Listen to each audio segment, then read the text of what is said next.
Last night, police took away evidence from the family home as the hunt for the missing schoolgirl is stepped up. She hasn't been seen since last Friday afternoon. This is the most recent image of her taken on CCTV the day before she went missing. There is still hope here, but every day it is getting much harder. It was a case that remains one of the most heartbreaking in recent British history. A young girl, full of life and promise, whose tragic fate shocked a nation. The circumstances surrounding her disappearance, the search that followed, and the horrifying truth that emerged from those events remain a grim reminder of the dangers that can hide in plain sight. This is the case of Tia Sharp.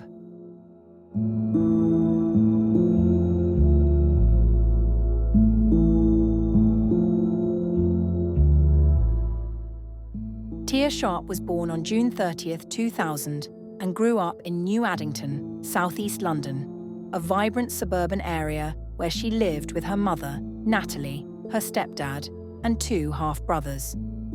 Tia was known for her infectious smile, bubbly personality, and passion for animals, music, and singing. She shared a particularly close bond with her grandmother, Christine Bicknell, often spending time at her home, which she shared with her long-term partner, Stuart Hazel. Christine, a grandmother of 5, met Hazel, a window cleaner, in 2002 while she was working as a barmaid at a local pub where he was a regular. She was drawn to his charm and caring nature, appreciating the companionship he provided. Over time, their friendship blossomed, marked by regular texts and phone calls. After a brief relationship with Natalie Sharp, Christine and Stuart began dating in April 2007. Hazel had a troubled past. Growing up with a father in prison and a mother who worked as a prostitute, he was taken into care at a young age. By his early teens, he became involved in petty crime and started drinking at 13. He amassed 30 criminal convictions, with his first at just 14. His record included 3 prison sentences for drug dealing, assault, and possession of a machete.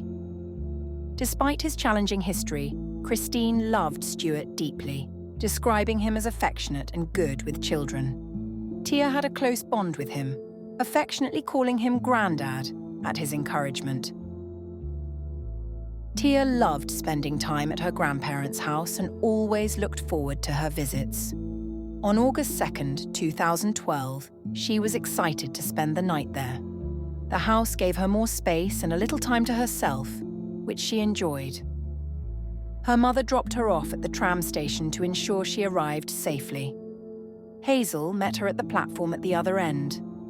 Tia knew only Stuart would be there, as her grandmother was working a night shift and wouldn't return until the next day. This was ideal for Tia, as she cherished the time she spent with Stuart. Their visits typically involved playing video games on the PlayStation, which they both enjoyed, and the two headed to the local supermarket to pick up some groceries.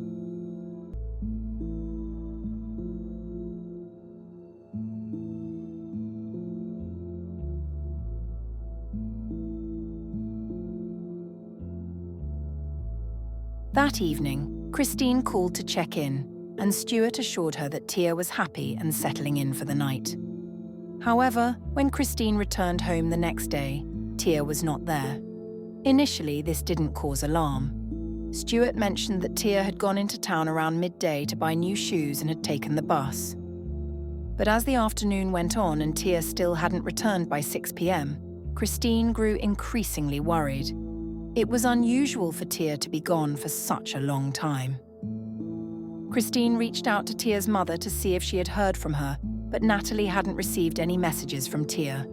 Both tried calling her and sending messages via Facebook, but there was no response. Growing more concerned, Christine, Natalie, and Stuart began searching for Tia, thinking she might have missed the bus. However, as the hours passed with no sign of her, and by 10 p.m, there was still no word, their concern turned into alarm. They went to the local police station to report Tia missing. Stuart informed the police that he last saw Tia around midday when she left the house to catch a bus into town. This was corroborated by a neighbour, Paul Meehan, who also noted seeing Tia leave at the same time. Armed with these accounts, the police concentrated their efforts on tracing Tia's movements after she left. To assist in their investigation, they gathered 800 hours of CCTV footage from the nearby area, the bus route, and the town itself. A search of her grandparents' home revealed that Tia had left her phone behind, heightening concerns for her safety. The media quickly became captivated by Tia's disappearance, and the case garnered extensive attention. Similar to other high-profile missing children cases, such as that of Madeleine McCann, Tia's story dominated news coverage. Reporters and camera crews set up outside Christine's house, the last place Tia was seen, while Sky News and other outlets provided round-the-clock updates on the search. Tia's family made a heartfelt televised appeal, urging for her safe return. Tia's a 12-year-old normal girl. She has never run away. She's got no reason to run away. She is a playful child. She's not an adult form of any way, but she is very clued up in travelling and local areas and people she knows. Come to us, come home, phone the police, anything. Despite receiving numerous tips about possible sightings of Tia, none of the leads resulted in any breakthroughs. The police also released a CCTV image of Tia outside a local co-op in hopes of refreshing someone's memory. The community banded together to support the search for Tia, organising nightly efforts led by Christine, Stuart, and Natalie. Volunteers distributed posters and wore Find Tia t-shirts, but despite their dedication, no leads about her whereabouts surfaced. The police brought in additional officers, yet no significant developments emerged. The family want Tia home. They miss her dreadfully, and I wanted to assure you of all the work the Met is doing, and we are doing everything we can, everything we possibly can to find her and trying to support the family at this time. Let me give you a sense of the scale of the inquiry at present. I have had Olympic resources redirected to help in the search for Tia, and over the last 3 days or so, that has meant more than 100 extra uniform officers in the Croydon and Mitcham areas. There are over 80 officers working on this case, 40 of them detectives, 40 of them specialist search officers. We've collected more than 800 hours so far of CCTV footage from buses, from trams, and we've viewed more than 120 hours of that CCTV in live time, and that continues round the clock. I would also like to thank everybody in the Croydon and Mitcham communities that has helped with the investigation so far. The Sun newspaper offered a £25,000 reward for information, while sniffer dogs were brought into Tia's grandmother's home, the last place she was known to be. Police had received over 300 calls and identified 60 unconfirmed sightings of Tia. However, CCTV footage from August 3rd revealed no sign of her, raising doubts about Stuart's version of events. This led to increased scrutiny, and he was later voluntarily interviewed by police after being escorted from Christine's home by 2 plainclothes officers. Feeling outraged by the growing suspicion, Stuart reached out to ITV to request an interview to clear his name. He appeared in an emotional interview on ITV News, pleading for Tia's safe return. Just sat down here watching the chair where you are now, Dave. Sitting there watching telly. She picked up your mum's DS up, played the DS for a little while. I said, well, we're going to have some breakfast. So I made her some toast, and she had the toast, and then she wanted a sausage roll, because she's always eating sausage rolls. Just started doing a little bit of washing up in the kitchen. She was in there, she was telling me what she was doing, but I weren't really logging it into my head. I didn't, do you know what I mean? Remember, like the kids, they talk to you, it goes in one ear, stays there for a second, and it goes out, you know what I mean? Then I was washing up, mopping the sides down. She was still mumbling away. I can't remember what she was bloody on about, to be honest with you, excuse my language. As I was hoovering, then she walked past me from the front room to go out, and she walked out the front door, that is all I know. And she left her bloody phone on charge, because I told her to sit there and leave her phone on charge. Tell me a little bit about Tia's life. I mean, is she a happy girl? Is she jolly? Has she got any problems? No, she's got no problems at all. She's a happy-go-lucky, golden angel. You know what I mean? She's perfect. There's no arguments, nothing we can think of, absolutely nothing. And tell me about the Thursday night, because obviously there was just the two of you. Did you have a meal? Did you talk? Was there any particular conversations? We had a meal that night, because when we went to Co-op, we bought these things. I bought them for Chris, but then Tia ate 3 of these lollies, knobbly bobblies, and she was going to eat the last one. I said, no, I'll leave that for your nan, because I wish you'd come back with an empty box in the bin and then you go mad. But no, we had munchies. We had like pizza chips, which I made her another one, but she's still on the oven now. I mean, the chips. Oh, it's been horrible. It's been horrible. Do you know what I mean? The families, we're stuck inside here. Do you know what I mean? We've got all the papers outside, all putting accusations down, and do you know what I mean? Bad mouthing everyone, and it's just what you don't need. Do you know what I mean? I know they're trying to help in that, but they can help in other ways. Do you know what I mean? By finding her back, get her home, for God's sake. She wants to come home. It's a loving family. What she's got. Yeah.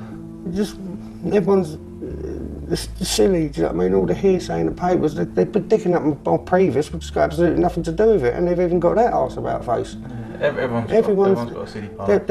Everyone's got a shady past, yeah. Do you know what I mean? That's 10 years ago, for God's sake. Do you know what I mean? They've gone to my dad, they've seen my dad, he's got everything arse back to front, and do you know what I mean? She's got a loving home, she's never gone without anything, so I can't work it out what the hell's going on. They're all out there, they want to report the truth.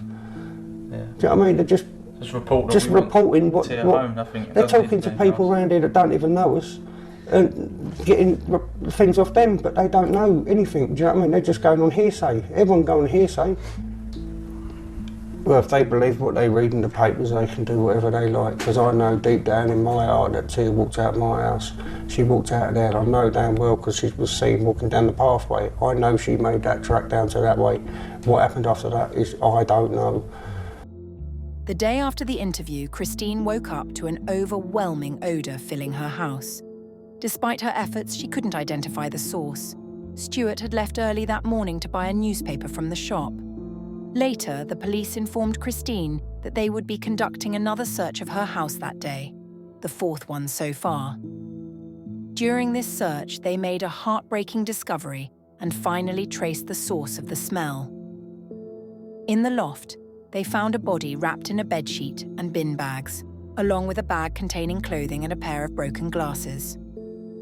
Although the body was badly decomposed, dental records confirmed it was Tia. When news broke that Tia's body had been discovered inside her grandmother's home, it left many in shock. Despite 3 previous searches of the house, the police had missed her each time. Authorities attributed this oversight to human error. It was now clear that Stuart had lied about Tia leaving the house on August 3rd, raising questions about his motives and what he was trying to hide. Stuart didn't come back from his trip to the shop that morning, prompting the police to launch a manhunt, warning members of the public not to approach him. Thanks to widespread media coverage, people recognized Stuart. Following a tip, he was spotted buying alcohol and drunkenly telling a cashier that he was Tia's grandfather and needed to find her. Police eventually found him intoxicated in a park and arrested him. With Hazel now in custody, the police needed to determine if he was responsible for Tia's murder and whether he acted alone. Since Tia's body was found in the house Stuart shared with Christine, investigators had questions that Christine needed to answer as well, raising suspicions about her potential involvement. Another complicating factor was the statement given by their neighbour Paul, who initially claimed he saw Tia leaving the house around noon on August 3rd. This statement supported Stuart's story and led to countless hours of reviewing CCTV footage. Paul was later charged with wasting police time. Christine was also arrested, but released after further evidence from the house made it clear that there was only one person responsible, Stuart Hazel. The exact cause of Tia's death could not be determined. Her body wasn't discovered until August 10th, even though it's believed that she was killed late on August 2nd or early on August 3rd. Being left in the loft during the peak of summer, the intense heat caused severe decomposition over that period. Although the condition of her body made it difficult to confirm, it's suspected that she may have been smothered. Stuart claimed that on the night of August 2nd, Tia had fallen down the stairs and he discovered her dead the next morning. He admitted he'd been drinking and thought she would be okay. Panicking and not wanting to upset Christine, he hid her body in the loft. However, the evidence didn't support Stuart's story. Tia's body was found wrapped in a sheet, and she was unclothed, details that didn't align with his explanation of an accidental death. It was ultimately Stuart's own memory cards, found hidden in the house, that revealed his true intentions and motives. One memory card was particularly well concealed, hidden within a door frame on the ground floor. The police managed to retrieve images and videos, some of which had been previously deleted. Among these disturbing files were images of Tia in sexual positions, believed to have been taken after she'd been killed. Other footage showed Hazel secretly filming Tia when she was still alive, capturing her as she applied moisturizer to her legs, or while she was asleep in her bedroom, completely unaware that she was being recorded. It was evident from these recordings that Stuart had been watching and obsessing over her for quite some time. This unsettling pattern was further confirmed through his internet search history, revealing his twisted fantasies and intentions. There were also images of Stuart engaging in sexual acts, posing in explicit positions, and using objects in a sexual manner. Forensic analysis of a sex toy found in the house revealed traces of blood that matched Tia's DNA. The motive for Tia's murder was evident. His voyeuristic behavior was no longer enough to satisfy his dark urges. On that night, he chose to escalate and act on those disturbing fantasies. It's believed that Tia may have woken up to discover what Stuart was doing, and in fear of her telling someone, he decided to silence her permanently. In the early hours of August 12th, Stuart Hazel was charged with Tia's murder and made his first court appearance via video link, where he did not enter a plea. The case was moved to the Old Bailey, with a provisional trial date set later on. Hazel was remanded to Belmarsh Prison for his own safety. The police commissioner addressed the failure to find Tia's body during previous searches, emphasizing that the oversight was not due to a single officer and highlighting the need for a review of the procedures involved. Tia was cremated on the following month after a private family funeral service. In November 2012, it was announced that Hazel would stand trial for Tia's murder in May 2013. Shortly after, the Metropolitan Police confirmed that Christine would not face any charges related to the case.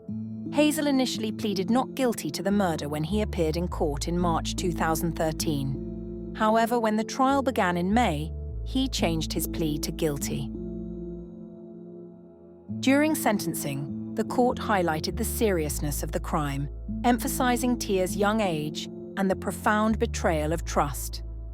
The judge condemned Hazel for degrading Tia by photographing her and for concealing her body, which inflicted prolonged suffering on her family. Although Hazel's troubled upbringing was acknowledged, it did not excuse his actions.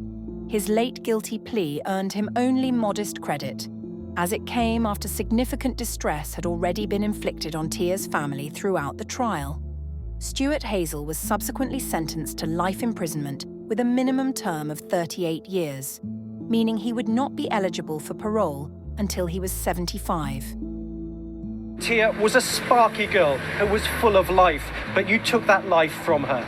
All that lay ahead of her, a career, loves, and family of her own, will now never be. Tia Sharp's tragic story highlights the grave consequences of misplaced trust. Tia deserved protection, but was let down by those she should have been able to depend on the most. Stuart Hazel, who presented himself as a loving grandfather, had a troubling criminal history that raised significant red flags that were unfortunately overlooked. He betrayed her trust in the most unimaginable way. This situation serves as a stark reminder that appearances can be deceiving. Tia's story emphasizes the importance of safeguarding children and working to prevent such heartbreaking tragedies in the future. And they asked me stupid questions yesterday, like, oh, did you do anything? I said, well, no, I bloody didn't. Excuse my language, but no, I didn't. I'd never think of that. I'd loved her to bits. She's like my own daughter, for God's sake. We had that sort of relationship. It was that sort of thing. Thanks for watching. If you enjoyed this video, please give it a thumbs up and consider subscribing to my channel for more content like this. Don't forget to hit the notification bell so you never miss an update. I'd love to hear your thoughts, so leave a comment below. Until next time, stay safe and stay curious.